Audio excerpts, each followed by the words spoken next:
आपके हाथ में एक बांसुरी है, तो ये कैसे मुमकिन है कि आप एक बांसुरी के ज़रिए, उसकी आवाज़ के ज़रिए लोगों का इलाज करना शुरू कर देते कि अभी मैंने आपको सिर्फ चलन सुनाया है। चलन का मतलब है कि इसके जाते हुए सुर सुनाए हैं और आते हुए सुर सुनाए हैं।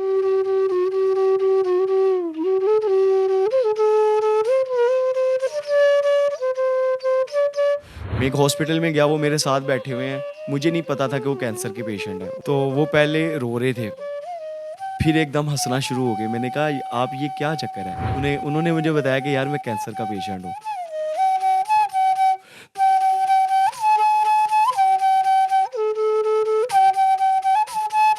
तो आप यकीन जब जानिए कि मैं खुद एक दफ़ा हिल के रह गया हूँ कि म्यूज़िक थेरेपी इस बंदे को मेंटली रिलैक्स कर चुकी है। ऑल पाकिस्तान म्यूज़िक कॉन्फ्रेंस से मैंने पहली पोजीशन हासिल की थी, गोल्ड मेडल लिया था।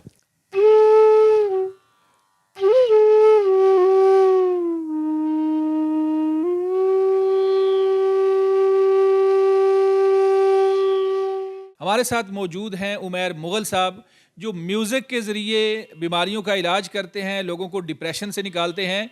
इवन के पता चला है कि कैंसर के मरीज़ों को भी ये सुकून फ़राहम करते हैं। हम इनसे बात करेंगे और ये जानने की कोशिश करेंगे कि आया वो ऐसा क्या जादू है इनके पास कि ये इन अमराज का इलाज भी कर लेते हैं। अच्छा बताइएगा कि ना आप डॉक्टर हैं, ना आप रूहानी मुआलिज हैं, ना उस तरह कोई हिकमत के नुस्खे आपके पास नज़र आ रहे हैं। आपके हाथ में एक बांसुरी है, तो ये कैसे मुमकिन है कि आप एक बांसुरी के ज़रिए, उसकी आवाज़ के ज़रिए लोगों का इलाज करना शुरू कर देते हैं? जब मैंने सर इसको सीखना स्टार्ट किया, मैंने 2-3 साल बाद मैंने इंडिया में एक वीडियो देखी है। एक लेडी है जो पैनिक हो चुकी हुई है, बिल्कुल हिल-जुल नहीं रही, और उसको 21 दिन के लिए म्यूज़िक थेरेपी दी गई है, और वो आहिस्ता-आहिस्ता रिकवर होना स्टार्ट हो गई। और वो मेरे लिए एक हैरान-कुन और धचका देने वाला एक सीन था कि यार ये कैसे हो सकता है? फिर मैं इस चीज़ के ऊपर पड़ गया, इस चीज़ के पीछे लग गया कि यार मैंने ये देखना है कि ये होता कैसे है। इसी सिलसिले में मैं फिर पाकिस्तान के मुख्तलिफ़ अदारों में गया पढ़ने के लिए, म्यूज़िक अल हमराट कौंसिल में गया। उसके बाद पाकिस्तान की बहुत बड़ी म्यूज़िक अकेडमी आलमुल ख़याल म्यूज़िक सोसाइटी, वहाँ से स्टडी किया मैंने, 3 साल का कोर्स किया है। उसके बाद मैंने बेशतर पाकिस्तान की जितनी बड़ी म्यूज़िक अकेडमीज़ है मेरे पास सर्टिफ़ाइड पड़े हुए हैं, मैं आपको दिखाता उस हूँ। तरफ हम बाद में आएँगे। पहले मुझे ये बताएँ कि क्या सर दर्द का इलाज आप करते हैं? ज़ाहिर-सी बात है, जो दिमागी इलाज, मेंटली डिप्रेशन, कुछ भी ऐसा जी, ये मसला दिमागी नहीं है, सिर्फ सर में दर्द है। और चूँकि आपने गुफ्तगू शुरू की तो मेरे ज़हन में आया कि क्यों ना सबसे पहले मैं अपने ही इलाज कराने की कोशिश करूँ। तो मुझे सर में दर्द है, अगर आप 1 आधे मिनट में सर दर्द को दूर कर सकते हैं, तो कैसे करेंगे ये आप बताएँ? जी, मैं अप्लाई करता हूँ आप पे। अच्छा, मुझे क्या करना होगा इसके लिए? आपको फ़ील करना पड़ेगा। आप पॉज़िटिव थॉट लेके आइए अपने माइंड में सबसे पहले, और आपने मेरी आँखों में बस आँखें डाल के रखनी है।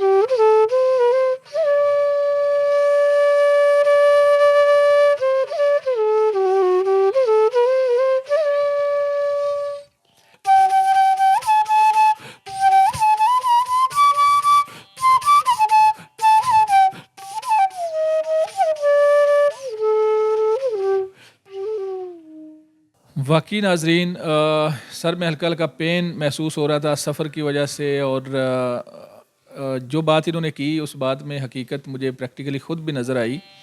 अच्छा, ये कैसे आपने कर लिया? मैं बिला मुबालगा आराई मैं आपकी तारीफ़ नहीं कर रहा, हकीकत बयान कर रहा हूँ कि मेरे सर में हल्का-हल्का दर्द था। मैंने कहा आज़माता हूँ, लोग तो हो सकता है आपने अरेंज किए हों जिन लोगों का आप इलाज करते हो, लेकिन मैं खुद चेक करता हूँ।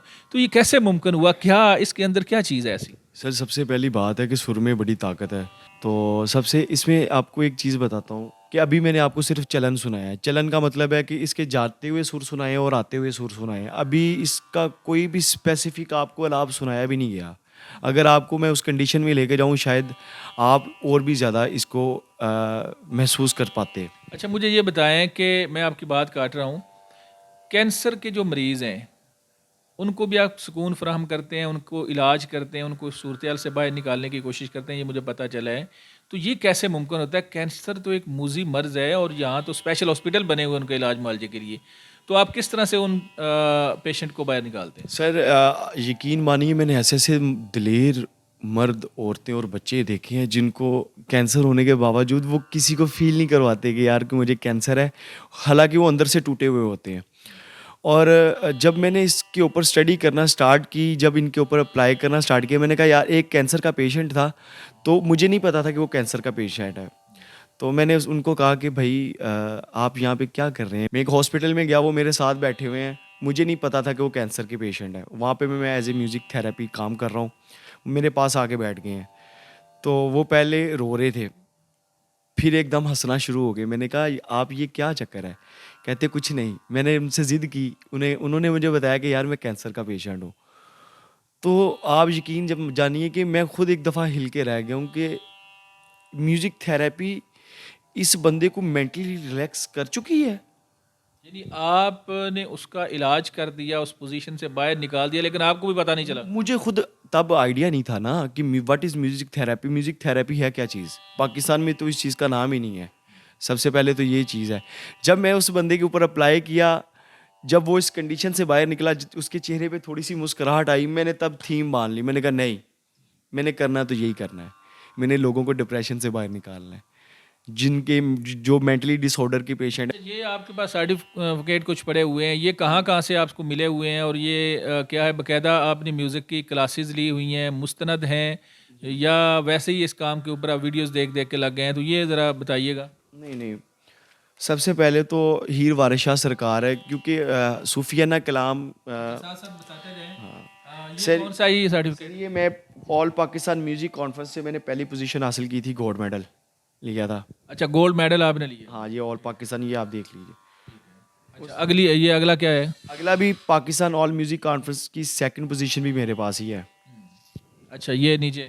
उसके अलावा ये मुझे वाघा टाउन जोन से एज ए म्यूज़िक थेरेपी जो पेशेंट्स के ऊपर मैंने अप्लाई किया था, वहाँ से मुझे सर्टिफिकेट मिला। अच्छा, ठीक हो गया। अगला? ये अलहमरा आर्ट काउंसिल से मुझे सर्टिफिकेट मिला 3 साल का। ठीक है, तो ये नीचे क्या चीज़ है? ये भी सर्टिफिकेट है। ये भी मुख्तलिफ अकेडमीज़ के सर्टिफिकेट हैं जो ये मेरे पास हैं। ये सर्टिफिकेट पाकिस्तान की सबसे बड़ी म्यूज़िक अकेडमी है।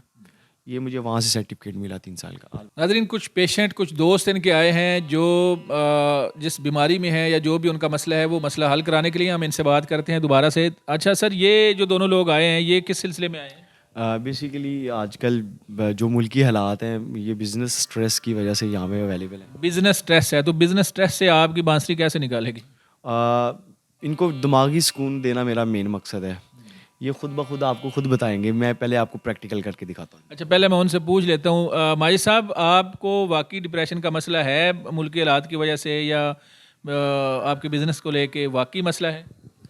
सर, जैसा कि आपको पता है मुल्की हालात क्या चल रहे हैं पाकिस्तान में, हर दूसरा बंदा रोटी के लिए तरस रहा है।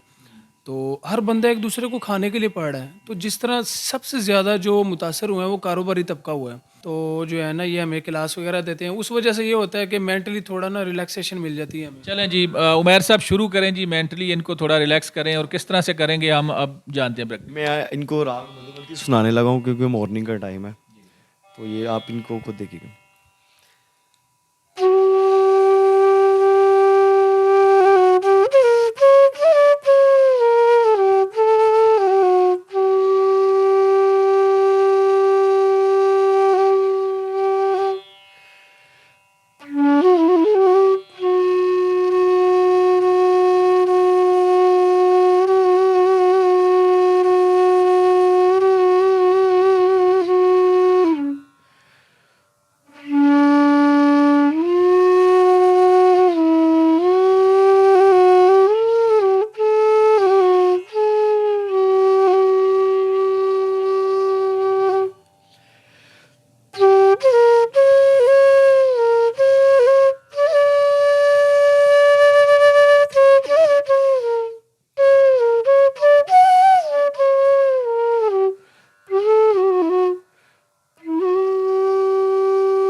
अच्छा बताइएगा जी, कैसा फील कर रहे हैं? पैसे पहले क्या फीलिंग थी और अब क्या फीलिंग है?